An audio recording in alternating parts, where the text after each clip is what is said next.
春娇与志明都看过吧？分手后的志明找了新女朋友，她漂亮，有女人味，会撒娇，也很喜欢志明，但志明却对她说：“不是你不够好，而是我需要余春娇那种好。”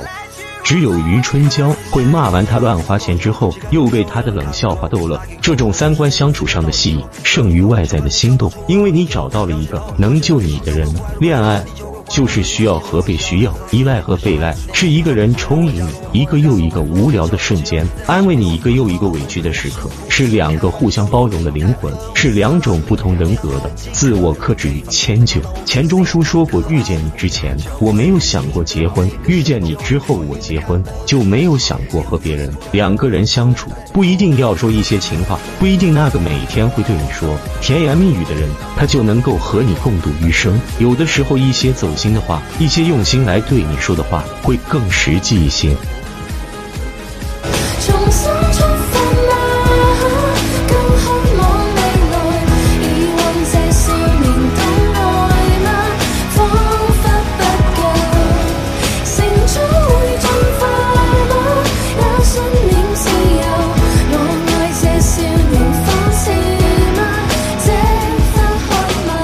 我愛你，你時常將我做配合，但你與我這個程式只給我培訓。情與愛太過複雜，我要太多詮釋，但你愛我嘅以後不會太過忐忑。